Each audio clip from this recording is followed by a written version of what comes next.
Madame, Messieurs les intervenants, Mesdames, Messieurs les témoins, Mesdames, Messieurs, chers adhérents, chers amis, bonjour. Je me présente, je suis Colette Ducossader, présidente du groupe de recherche des Français disparus en Algérie.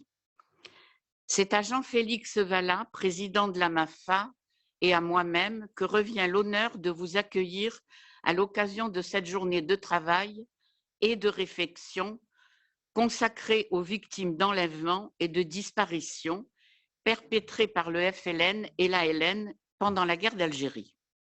Nous voulons aussi vous remercier très sincèrement de votre participation à la rencontre d'aujourd'hui.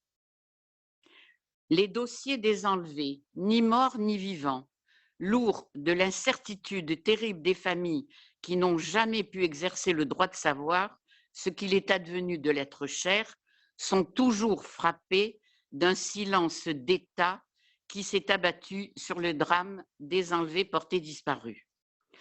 Nous avons donc adopté la démarche historique qui nous est apparue comme la seule manière d'agir afin que ce silence d'État soit contourné et que les familles victimes, pendant tant d'années, de l'impéritie des pouvoirs publics trouvent enfin l'apaisement. Pour un grand nombre de nos adhérents, c'est au soir de leur vie qu'une réponse pourrait leur être apportée. Le colloque d'aujourd'hui, prévu fin 2019, devait faire suite à celui organisé par les amis de Maurice Audin, les disparus de la guerre d'Algérie, du fait des forces de l'ordre françaises, vérité et justice, et avait pour but de présenter une autre face du problème des disparus.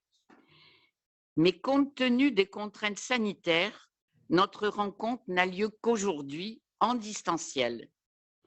Je remercie tout particulièrement Jean-Félix Vallat pour son implication capitale dans l'organisation matérielle ô combien complexe. Ce colloque se présente en deux parties, dans la matinée recherches et connaissances et cet après-midi témoignages et projets. À vous, Jean-Félix.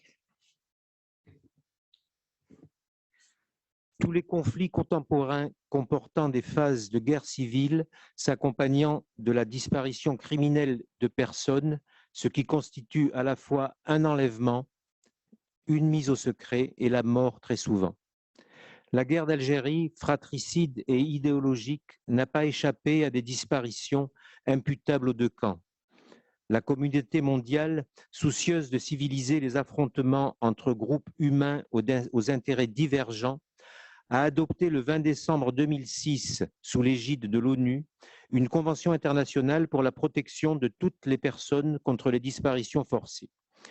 Conformément à l'article 2 de ce texte, la disparition forcée est l'arrestation, la détention, l'enlèvement ou toute forme de privation de liberté réalisée par un pouvoir politique ou des personnes militant pour une cause, suivie de la dissimulation du sort réservé à la personne disparue ou du lieu où se trouve sa dépouille. Le préambule de l'article 24 de la Convention proclame le droit des familles de savoir le sort des personnes disparues. Même si la Convention, entrée en vigueur le 23 décembre 2010, n'est pas d'application rétroactive, elle doit servir d'impulsion à l'action internationale et à celle de tous les pays signataires, dont la France et l'Algérie. C'est dans ce contexte que le 20 septembre 2019, l'Association des Amis de Maurice Audin organisait à l'Assemblée nationale une journée d'études consacrée aux disparus de la guerre d'Algérie du fait des forces de l'ordre françaises, éludant curieusement les disparus du fait du FLN et de l'ALN. La réconciliation des mémoires, la reconnaissance par chacune d'entre elles de la part de vérité que contiennent les autres, n'ont de sens et de consistance que si tous les disparus de la guerre d'Algérie ont accès ensemble et sans discrimination au même droit de savoir, sauf à laisser libre cours aux sectaires. Il n'y a pas de bonnes et de mauvaises victimes. Le colloque du 16 février 2022 rétablira un équilibre entre les mémoires blessées de la guerre d'Algérie. Il affirmera, face aux incompréhensions et aux partis pris, que les gestes de concorde ne sauraient être à sens unique et doivent s'adresser aussi aux Français d'Algérie capturés et assassinés par le FLN ou l'ALN, alors que leur droit de demeurer vivant sur la terre algérienne était légitime. Je remercie le groupe Monceau en la personne de son président et directeur général Gilles Dupin, ainsi que sa secrétaire générale Anne-Cécile Martineau, qui nous ont permis de réaliser ce colloque. Nous déclarons ouvert le colloque.